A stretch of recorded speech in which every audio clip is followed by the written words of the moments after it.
You're listening to the Unlocking Africa podcast.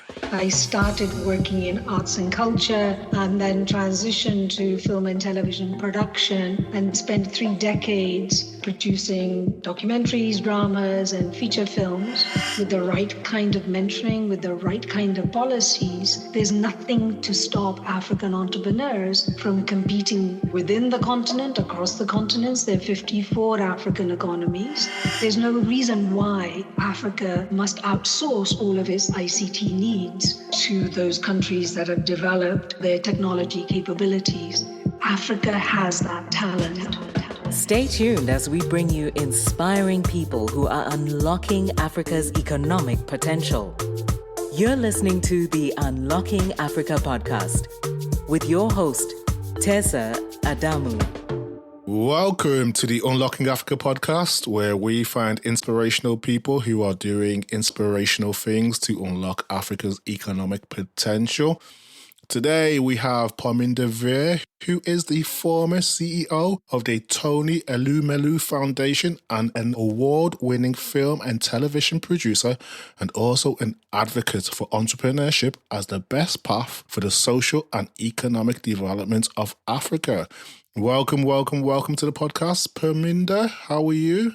Thank you so much. It's a pleasure to be here, and thank you for inviting me. It's a pleasure to have you on the podcast and looking forward to our conversation today. Me too. Before we get started, I was hoping you could introduce yourself and just tell us a bit more about Parminder Vir. Wow. Okay. Firstly, thank you. Nothing gives me more pleasure than to speak about Africa and African entrepreneurship. But my professional background is that I've had a kind of a very multifaceted career.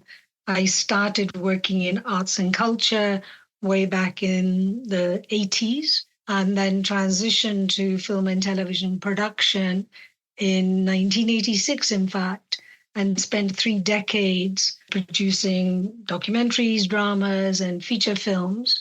And then moved into the whole area of kind of business development, but particularly from the perspective of the creative industries, the media and the creative industries. And then there was a destiny call in 2014 where Mr. Tony Elumelu, from a philanthropist and a successful businessman, invited me to come and join the Tony Elumelu Foundation to help him operationalize his vision of supporting African entrepreneurs.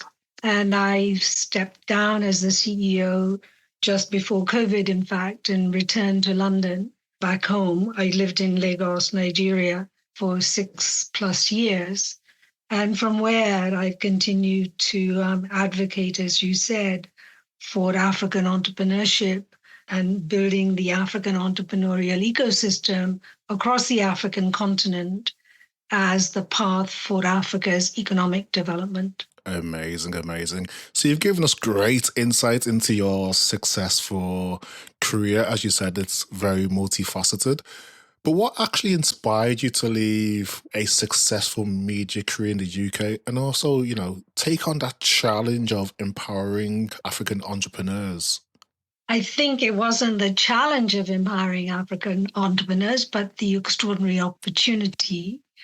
What made me leave the film and media sector in the UK, I felt that I had done a lot. I had given of myself, both in terms of making films, producing films, telling stories for the broadcasters here, BBC, Channel 4, ITV, and also developing, particularly, supporting strategies for implementing equal opportunities for people of color in Britain, for there to be a greater representation of Black and ethnic minorities in the UK on our television screens and in our film industry. 3 decades is a long time to be making films in the context of the British film industry. And during that time, I also led on the internationalization of the UK film and television industry, particularly with regards to what was then the emerging markets, Africa, Asia, and Latin America. I think the opportunity to bring all that I had learned from my work in the arts to the work in the film and television industry to Africa was just an extraordinary opportunity. And particularly as that opportunity came with a commitment by Tony Elumelu to invest $100 million of his own family wealth in supporting African entrepreneurs. Amazing. So as you noted, the opportunity is what drew you to the continent. I'm assuming when Tony approached you, he had a clear vision. Can you walk us through the initial vision behind the foundation? As you said, $100 million investment in African entrepreneurship. I think to do that, you really have to go back. I remember in 2010, suddenly, even The Economist was talking about Africa rising as opposed to the dark continent that it had spoken about, a decade before. I had been to Africa before in my, as a film producer and worked with filmmakers in Mozambique and Angola, in Algeria, in Burkina Faso, to name but a few, and of course, Nigeria. So I sort of filmmaking is a fantastic way of really understanding and feeling through stories, getting a feel for the continent. So the continent itself was not new to me, but the idea of using philanthropy and taking an investment approach to developing and growing entrepreneurs was new. I had been an entrepreneur all my life in the creative sector, but I'd never called myself an entrepreneur. I'd seen myself as a film producer, but I think with Tony Elumelu's vision as a private sector leader was that it's the private sector leaders, it's the private sector that must lead in the economic development of Africa. And that Africa was not a destination for aid, but for trade.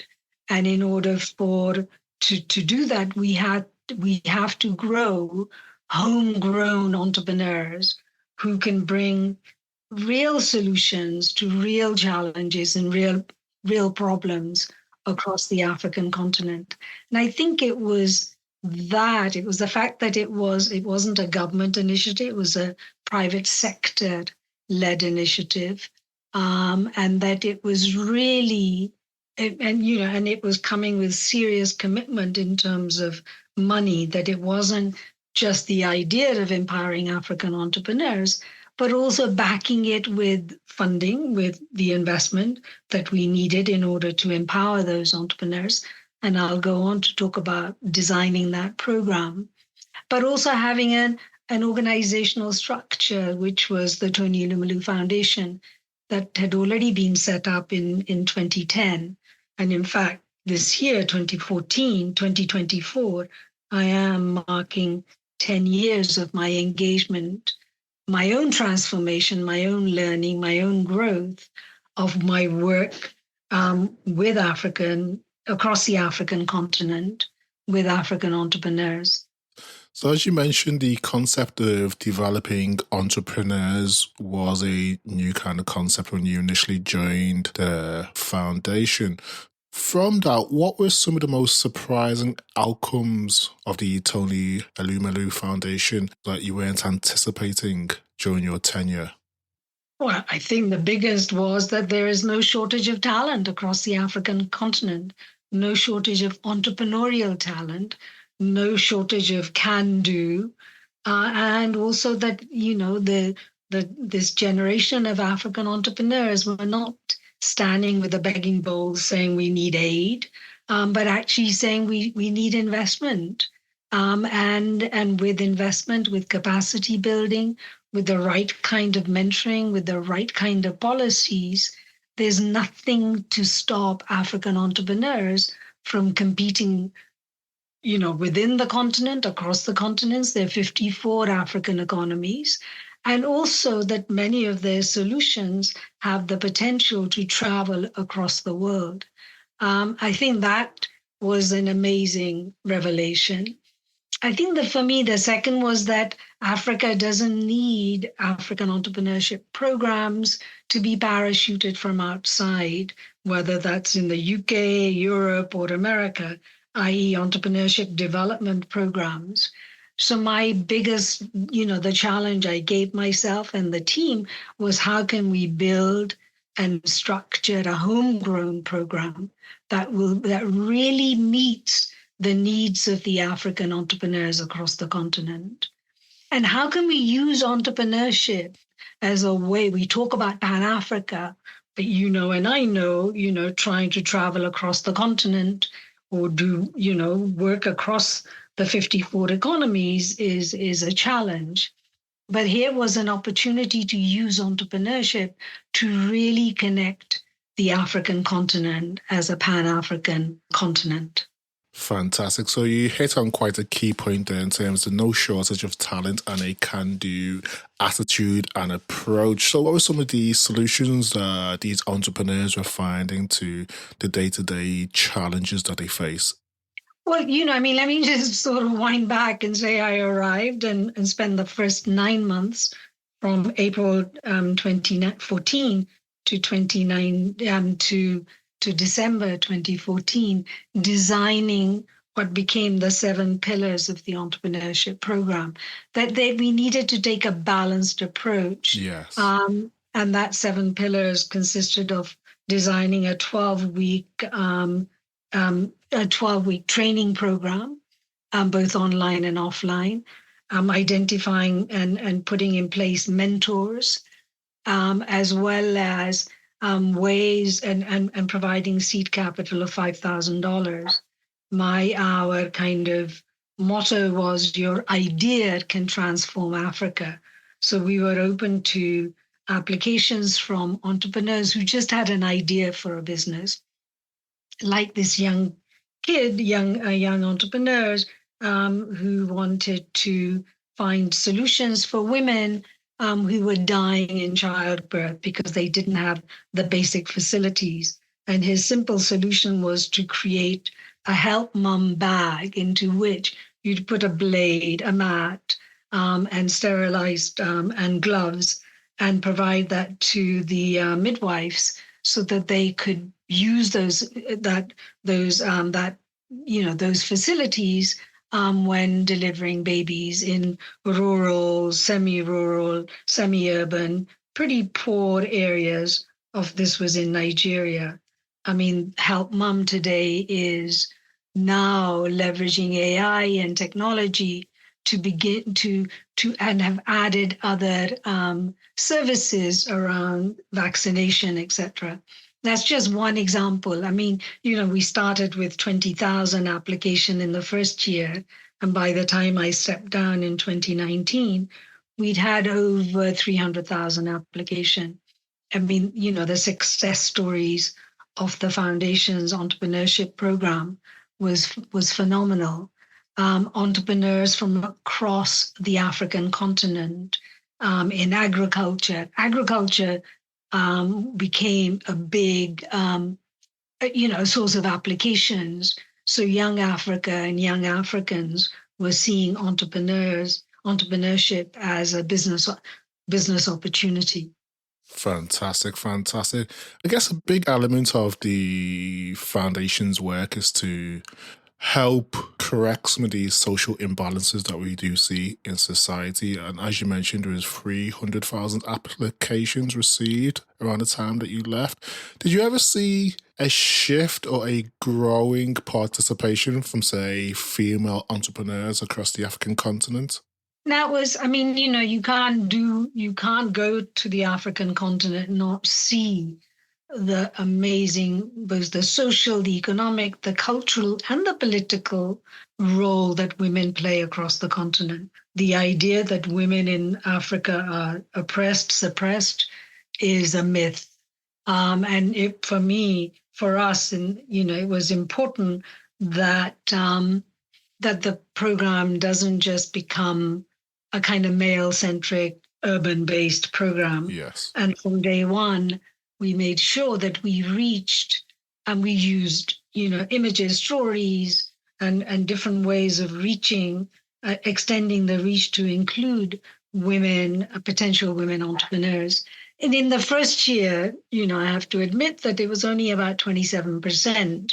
But by the time I stepped down, we'd reached up to 40+% of the applicants who applied, and those who were selected were women business owners.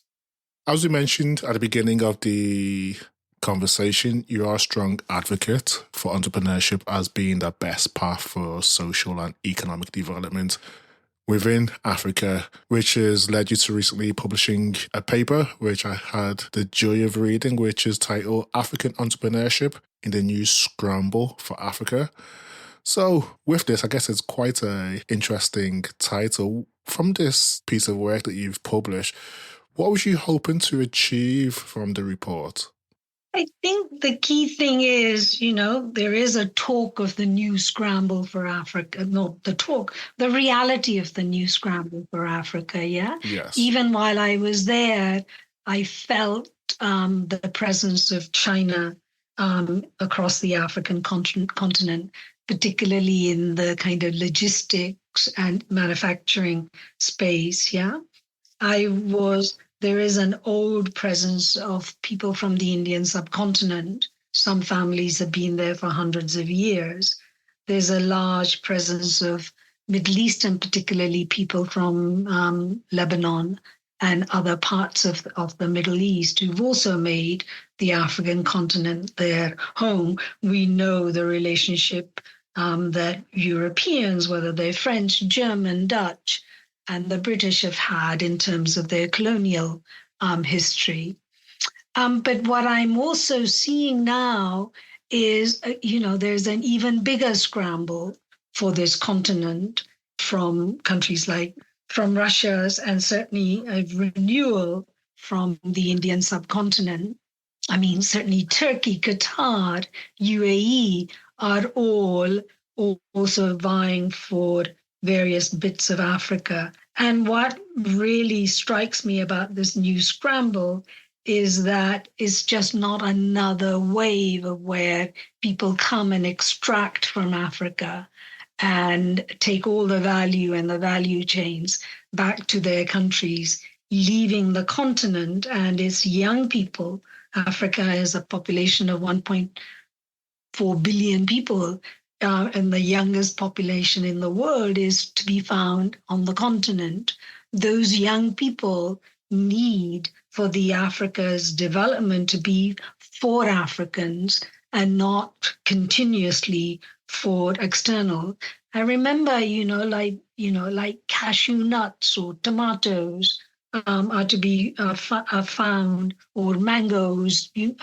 Every conceivable product that you can think of is to be found across the continent. And yet for many of those, the processing and the packaging is done outside of Africa. Oil is a classic example of that. And with that, all the jobs that are there in the value chain are taken out of the continent. Yes. The young people of Africa and of the African continent cannot allow that to continue. The Africa Union, the African political leadership, the African private sector leaders, in the way that Dangote is doing with building his oil refineries in Nigeria, must keep those supply chains on the continent and must engage with its own vast, extraordinarily talented, and really hardworking entrepreneurial talent and entrepreneurs across the continent to be a part of that, so they really benefit economically and socially and culturally. Fantastic. So you've mentioned in terms of the need for African entrepreneurs to be a part of this new growth within the continent and the new international interest. So if you look at that specifically, what role do you believe African entrepreneurs can play in this new geopolitical dynamic between foreign countries and Africa?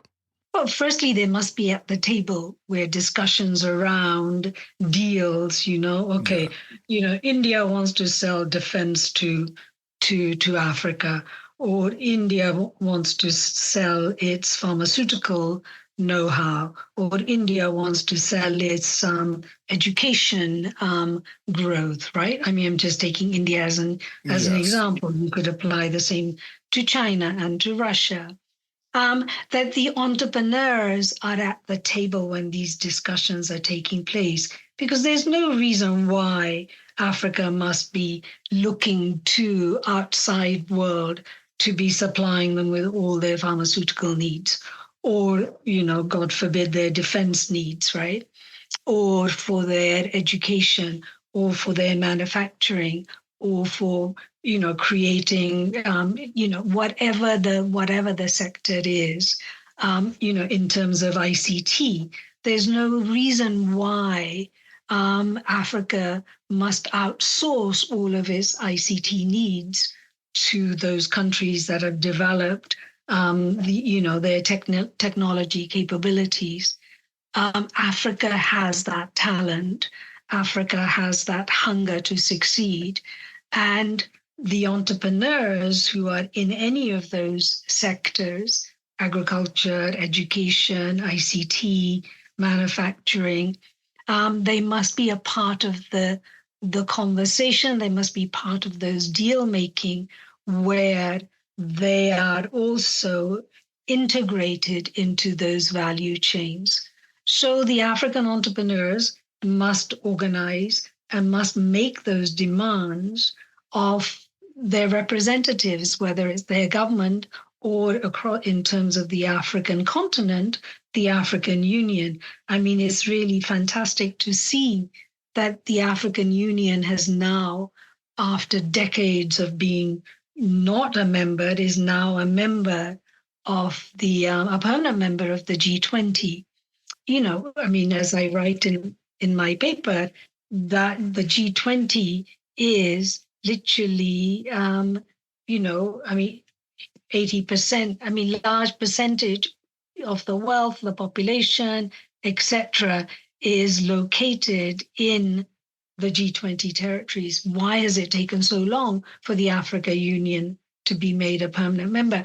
But having been made a permanent member, the African Union, I believe, one of the biggest things that it can do is to champion African entrepreneurs and entrepreneurship. I agree. So as you kind of highlighted there, African entrepreneurs have not always had a seat at the table. So over the last, say, 10 years at the Tony Elumelu Foundation and more recently, how have you seen the narrative and perception of African entrepreneurship evolving? I think certainly what I've seen from 2014, before there wasn't much awareness of African entrepreneurship. I know that from even after the first year of launching our program, evangelizing African entrepreneurship across the continent became a priority, and advocating entrepreneurship as a development tool, or as a way of supporting development in partnership and collaboration also became critical. So it wasn't enough to just select 1,000 entrepreneurs every year and then see them go off and succeed or fail in their businesses. It was also important to change the mindsets of the donor agencies, the development agencies, the governments, what in the West, to think of Africa and to think of entrepreneurship as a way of really impacting the African continent for the people of Africa. So I think for me, it's not in today's Scramble, that dialogue, that advocacy, and that evangelizing of African entrepreneurs and their stories, their success stories, their failures is really fundamental for the growth of Africa. You touched on a key point there in terms of changing the mindset of donor agencies, governments, and other potential partners of entrepreneurs. What kind of partnerships do you believe are the most beneficial for African entrepreneurs as we see the global interest in Africa increasing? I think the only partnerships that are useful anywhere is where there's a two-way exchange rather than a one-way exchange. Yes. For too long in Africa, there's just been a one-way. You come, you take, and you grow your own economies, and you leave the African countries in tatters, right? So I believe just, the mindset of an entrepreneur is about collaboration and partnerships. The African entrepreneur knows that they cannot succeed on their own. They work in partnerships, they work in collaboration, they build strong teams, they develop skills. It's that mindset that you're coming with not extraction, but actually really working in partnerships with the entrepreneurs to lay that strong foundation. I mean, the easiest thing for me, even in designing the entrepreneurship program, would have been to literally parachute a program from either UK or Europe or US and say, well, just adopt, there's endless number of entrepreneurship programs. But we said no, because, we must build something to last. And that those 7 pillars, it's, 10 years on, are still continuing. So I think partnerships and collaboration is a new form of development that India talks about when it says, we are coming to Africa with a mindset of working in collaboration and partnerships with people across the African continent, the countries that they're doing business with. But we have to really monitor and see that is what happens in reality as well. Yes, two-way partnerships are important. I agree 100%. I guess this is in line with something that you mentioned, which is the need for reforms in global institutions like the IMF and World Bank.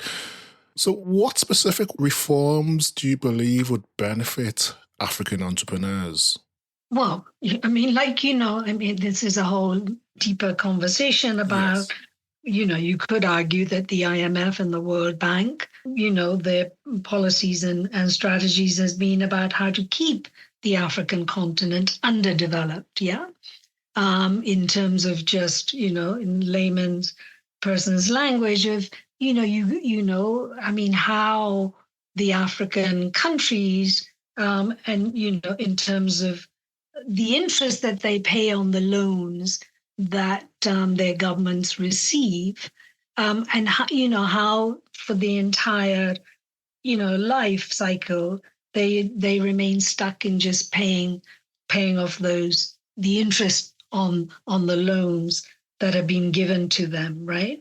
The reality is that majority of these governments are ending up servicing those loans rather than investing those monies in developing the infrastructure that's absolutely necessary for supporting African entrepreneurs, right?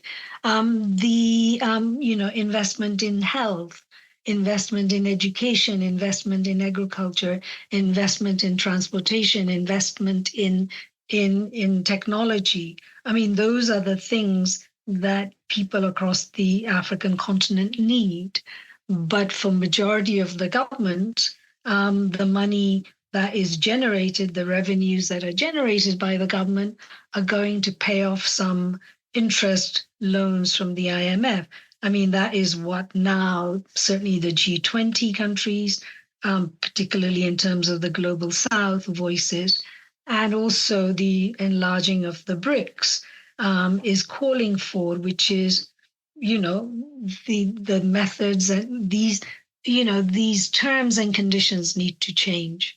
As you mentioned, this is a very deeper conversation that we could probably have a whole podcast episode solely on. Yeah. But I guess there are a lot of lessons in what you just mentioned. So looking back on your work on the continent, what are some of the most critical lessons that you've learned during this journey? I think the lessons or the impact was transformation, that to see the transformation of thousands of entrepreneurs. Even now, as I travel across the continent, I was in Gabon in June. I'll be going to South Africa. I continue to work with many of the entrepreneurs, either in advisory capacity or just being a mentor. Like I was talking to this young man yesterday who set up an animation studio in Tanzania. To be open to support, and that's we need a lot more of that believe in the African entrepreneurs who are staying in the continent, who are working day in, day out, to create jobs, generate revenues for themselves, for their families, and for their communities, who are really transforming, their countries and their communities. That the best ways that we can support them is through mentoring, and through just amplifying their extraordinary business success stories and stories of failure too, because it's only when entrepreneurs fail that they learn. You're only a failure if you don't. I believe that if you don't actually apply those lessons that you've learned in your next venture. So I think the transformation, I saw it of the continent. I did see a transformation in the mindset of those external agencies as they embraced entrepreneurship. Within a year of launching the program in 2015, we had partnerships with GIZ, a German development agency, Yes. with the ICRC, the International Red Cross, the UNDP in a massive way. All of these organizations suddenly began to embrace entrepreneurship. I think the fact that the program did continue from 2014 from its launch to 2024, with having invested $100 million plus more money, because we did attract additional funds from these agencies. But more importantly, that thousands, millions of jobs have been created by those entrepreneurs, and revenues generated that contribute to the economies of those 54 African countries. Mentorship is a big part of your work, as you just mentioned there, which I guess gives you the opportunity to work with the youth directly. Within your report, you describe Africa as the epicenter of the global youth quake. Can you explain to us what is the youth quake? Well, it's a nice term, huh? It's a very nice term. I like it. Yeah. So, it's like, there was a time when the population time bomb, the ticking time bomb is the growing population. Well, actually, for the African continent, it is an extraordinary asset, as countries like Japan, China, and we know all of Europe really deal with the fact that we've got an aging population as opposed to a young, productive population. So for me, the African continent is biggest asset is, when we think of Africa, people always talk about animals and what's underneath in the soil, the minerals. But for me, having lived and traveled across many of 30, 40 plus countries across the African continent, its biggest asset is its young people. It's people, young and old, right? And that is what everyone must celebrate and everyone must harness. Nobody that I met across the African continent were desperately trying to leave the countries and dying in the Mediterranean. What they were looking for was opportunities. And that also, we also have to say that the African governments across those 54 economies could work more in the interest of Africa and Africans, and not just in the interest of their 3-4 year terms as politicians. There's a lot more that the African political regime can do for the development of Africa. Yes, the youth are an extraordinary asset for the continent. So, looking at that, what unique opportunities do you believe this specific young group demographic presents for specifically entrepreneurship on the continent, and how could we potentially capitalize or use that to the greater good? Well, I think, yes, you can have lots and lots of entrepreneurship programs, but those programs in themselves don't solve the problem. And the problem is of employment, of job creation. There's the mindset of, what is the government that creates jobs?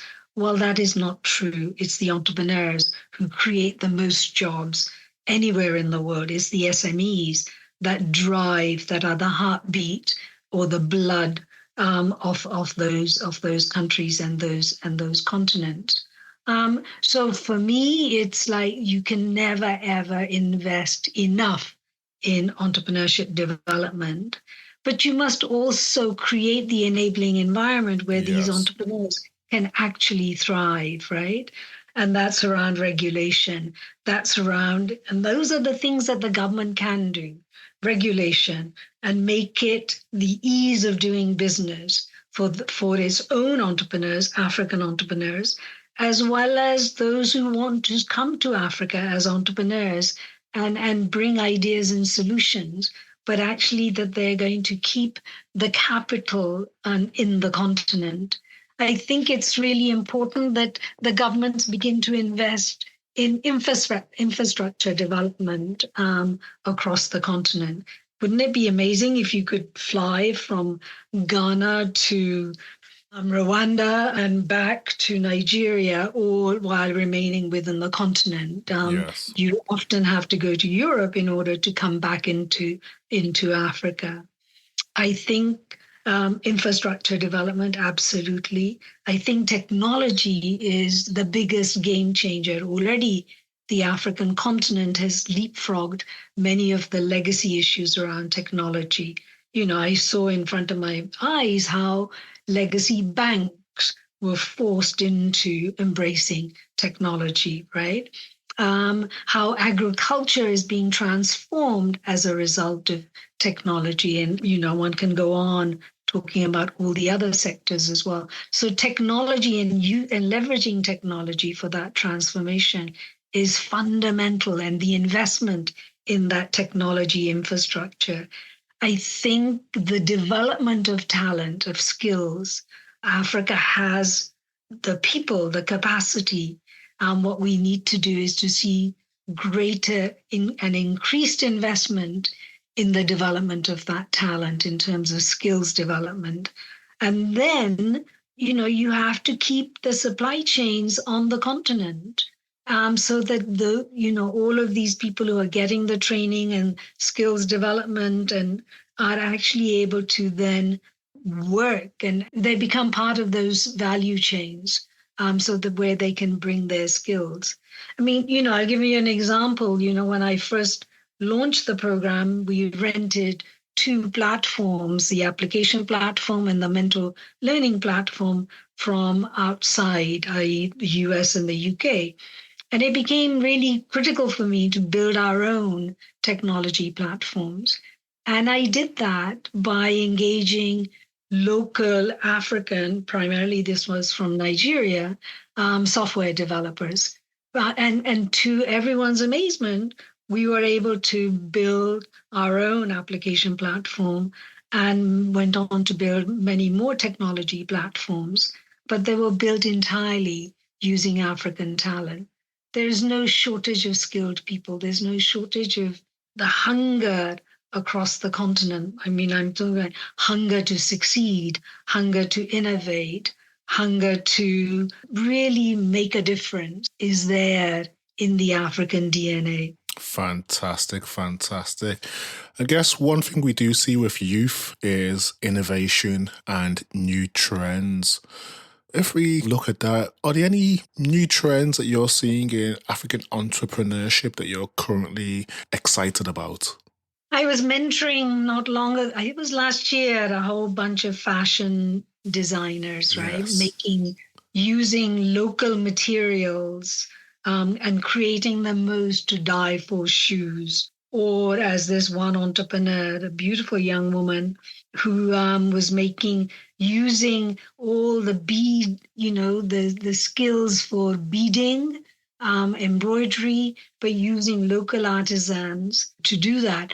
I remember I was shocked when I learned that all of the clothes for weddings, for all kinds of celebration, from birth to funerals to weddings, a lot of that material, a lot of the beadwork and a lot of was being done in Mumbai somewhere. And the Africans would, just buy the material and then bring it back to Lagos, back to Nigeria, or back to wherever, and turn them into costumes. And I thought, wow, what an extraordinary amount of capital flight and skills, when in fact, the continent has its own incredibly skilled artisans. So that, for me, saying, make local, buy local, wear local, made in Africa by Africans is a beautiful trend across the continent. Yeah, it's certainly there in Nigeria, but also across everywhere. These beautiful, amazing African fashion designers. And I would encourage the African diaspora to be supporting African businesses, enterprises on the continent in ways that I've seen the Indian diaspora really support Indian enterprises across the Indian subcontinent. Yes, fantastic. Thank you for sharing that. So if you look from current trends and look at the future, I know this is quite a open and general answer, but where do you see African entrepreneurship in, say, 5 years' time? And what role will it play in the continent's economic activity? I really see it as central to the African story in the next 5 years. Yeah. Yes. I really see that with the Africa Union as part of the G20, the African, many new countries from being brought in as part of BRICS, I see that the global South embracing the African continent in a substantial way. I really feel that the African entrepreneurs are conscious, yeah? They're not sleepwalking into the future. They are conscious of what they have, what they don't have, what they need in order to succeed. I believe that African continent and African entrepreneurs is where we will see lots of new innovations across every sector, particularly education and the health sector, agriculture. I see, collaborations. There's a beautiful example of Abimbola, who runs Advantage Health, bringing different stakeholders from health, from education, from community workers together to develop solutions for local problems. Yeah, I really feel, or this is my wish, I suppose, is that there is no conversation that takes place about Africa without the participation of the African SMEs being central to that conversation, to the development of the direction in which the economic development of Africa is going to take place. Brilliant. So looking ahead and looking closer to home, what are your goals over, say, the next 5 years? What work will you be doing to advocate for entrepreneurship in Africa? Well, I certainly want to continue doing what I'm doing, which is supporting enterprises in advisory capacity, sharing. I will. Right now, I'm now in the process of writing what I call my work memoir, trying to bring the different threads of my 40-year career together, seeing what lessons, why I did what I did, how I did it, what impact did it have, what lessons can I draw from that might be useful for the next generation. I thought it would be one book, but it's emerging as 3 different books. So I'm looking forward to writing my journey with African entrepreneurs and their stories as part of that work memoir in over the next 5 years. Yeah, Right. I'd like to think. I mean, yes, I'm no longer a part of any sort of given institution in the way that I was with the Tony Elumelu Foundation, but I am grateful, immensely grateful to the Tony Elumelu Foundation for taking the risk in inviting me to be a part of their journey and giving me the insights and the experience and of experiencing Africa through the eyes of the African entrepreneurs. And whether it's the next 5 years, 10 years, for as long as I live, I will continue to really advocate in the loudest possible way for African entrepreneurship. Beautiful, beautiful, beautiful. Thank you for that, Parminder. Last question. Oh my gosh. Okay. Quote of the week. As people, we often have quotes, mantras, proverbs, or affirmations that keep us going when times are challenging or when times are good. Do you have one that you can share with us today? That's very interesting. I don't know. I always say that you must, when you find yourself in a place where you feel excited, fearful, all at the same time, then you're in the right place. Mm-hmm. I.e., life is about taking risks. Tony Elumelu Foundation took a risk with me. I took a risk going to the continent. And the impact of that risk is phenomenal on every front. So take risks, believe in change, and never, ever, ever give up. I like that. Thank you for sharing that with us today, Parminder. We have come to the end of our conversation, and it's been a fantastic conversation. Thank you for sharing your incredible journey and knowledge.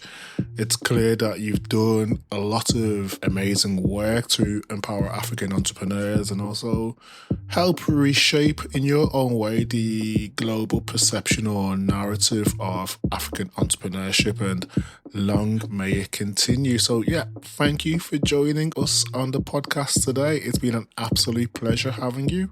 Joseph, thank you so much. Thank you for reaching out, and thank you for this amazing conversation. Fantastic, and we will speak soon. Absolutely.